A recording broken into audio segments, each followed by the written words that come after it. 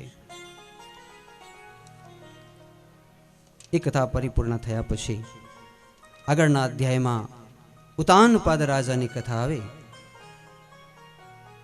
પૂર્વકાળમાં પ્રિયવ્રત ઉતાનપાદો શતરૂપા પતે શુતો વાસુદેવસ્ય કલયામ રક્ષયામ જગત સ્થિતો. રાજાને બે રાણી છે, શું રુચિ શું નીતિ. એને કેવું હોય તો આપણી ગામઠી ભાષામાં કહેવાય સદબુદ્ધિ અને દુર્બુદ્ધિ, એમ પણ કહી શકાય. બે રાણીઓ છે. સદબુદ્ધિના દીકરાનું નામ છે ધ્રુવ. ધ્રુવ એટલે અટલ અવિચાર. મેરુ દગે પણ જેના મન ન દગે, ભલે ભાંગી પડે ભરમાન. આવી જેની અટલ બુદ્ધિ હોય સાહેબ, એ હંમેશા સુનીતિના દીકરા હોય.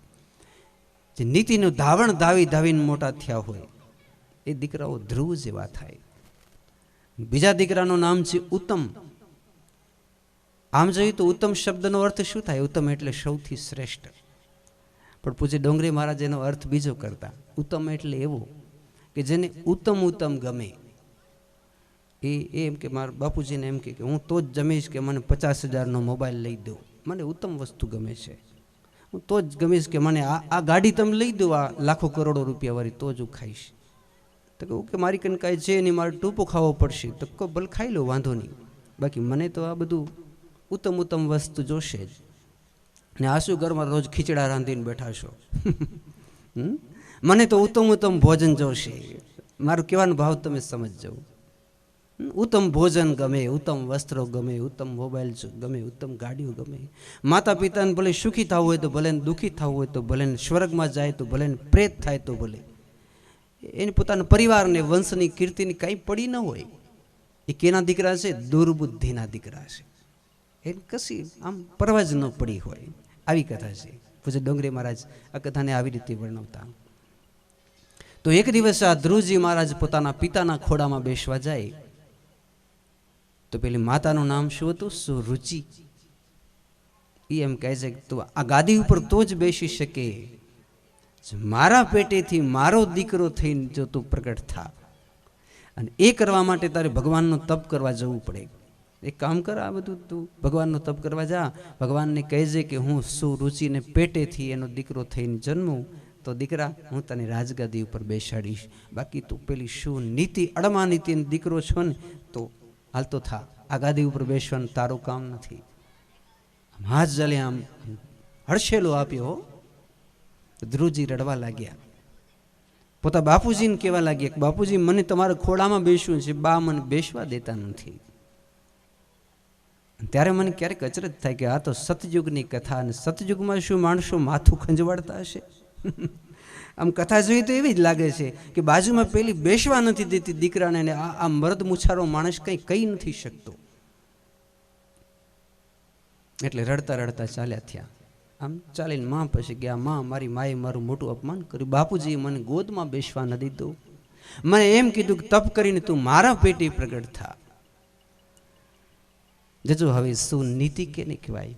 આ નીતિ વિચાર કરે છે કે આજે આટલા 5 વર્ષના દીકરાને જે બહેન ખોડામાં બેસવા દેતી નથી, તો કાળક્રમે એનો દીકરો જ્યારે રાજા થશે ત્યારે આ બેન મારા દીકરાનું શું કરશે? એની કરતાં એક કામ કરું, તપ કરે તો એ માણસના આત્માનું તો કલ્યાણ થશે. આવું વિચારીને કીધું કે જા દીકરા, એ માની હું પણ કહું છું, તું હરિનું તપ કરવા માટે જા. અને હું તને વચન આપું છું કે તું હરિનો તપ કરીશ, તારા પિતા તો તને ગોદમાં બેસાડે કે ન બેસાડે, પણ અખિલ જગતનો પરમ પિતા તને ગોદમાં બેસાડશે. મારું વચન છે. માટે તું તપ કરવા જા, તને તારા બધા જ મનોરથ પરિપૂર્ણ થશે. પછી તો ધ્રુવજી ચાલતા થયા. માં પાસે બોધ લીધો. એના ગુરુ માં કંઈક માતા એવી હોય છે ને, મેનાવતી જેવી, ગોપીચંદને આમ ભેખ પહેરાવી દીધો સાહેબ, એવી માતા હોય છે. ધ્રુવજી તપ કરવા નીકળ્યા. નારદ મુનિ જેવા સદગુરુ પ્રાપ્ત થયા અને કહે છે કે દીકરા તપ કરવા માટે ગંગા કાંઠે ન જવાય. ગરડા થઈને મૃત્યુ સુધારવું હોય તો જ ગંગા કાંઠે જવાનું. મૃત્યુ સુધારવા. અને કંઈક સિદ્ધિ પ્રાપ્ત કરવી હોય તો ક્યાં જવાનું? નર્મદા કાંઠે. પણ આ આંખોથી સાક્ષાત ભગવાન કૃષ્ણના દર્શન કરવા હોય તો ક્યાં જવાનું? જમુના કાંઠે, જમુના મહારાણીને કાંઠે. પછી હાથ પકડીને લઈ ગયા મધુવનમાં. મધુવનમાં જઈને ધ્રુવજી મહારાજ આમ બેઠા, પદ્માસન વાળ્યું. નારદજીએ માથે હાથ મૂક્યો. ઘણી વખત એવું છે કે તમારા પૂર્વજન્મના પ્રતાપથી સદગુરુ તમારા ઉપર અકારણ, કારણ વગરની કૃપા કરે છે, બેડા પાર થઈ જાય. તો ધ્રુવજીની સમાધિ સિદ્ધ થઈ. ધ્રુવજી માત્ર એકાદુક ફળ 3 દિવસે ખાય. એવો 1 મહિનો થયો. બીજો મહિનો થયો ત્યારે ધ્રુવજી હવે ફળ નથી ખાતા, માત્ર સૂકા ઘાસ પાંદડા ખાય, અને એ પણ છઠ્ઠે દિવસે. ત્રીજો મહિનો થયો એટલે ધ્રુવજી વિચારે કે હવે મને આ સૂકા ઘાસ પાંદડા ખાવાની જરૂર નથી. એટલે માત્ર જળના 2 ખોબા પી લે, જલપાન કરે, અને 9મે દિવસે એ જળપાન કરે ત્યાં સુધી આંખ બંધ હોય, ચેતન સમાધિમાં બેઠા હોય. ચોથો મહિનો થયો. ધ્રુવજી વિચાર કર્યો કે હવે મારે જળપાનની જરૂર નથી, માત્ર વાયુપાન કરવું. એટલે 12મા દિવસે આંખ ઉગાડે અને પછી આમ પોતાના મોઢામાં આખો શ્વાસ ભરીને આંખો બંધ કરી દે. તો જ્યારે 15 દિવસ થાય ત્યારે આંખ ઉગાડે, વળી પાછો જે ભરેલો શ્વાસ આમ બારે કાઢે, અને વળી પાછી નવો શ્વાસ હોય અંદર ભરે. 15 દિવસે આંખ ઉગાડે. 5મો મહિનો આવ્યો ત્યારે ધ્રુવજી વિચારે કે હવે મારે વાયુપાનની પણ જરૂર નથી.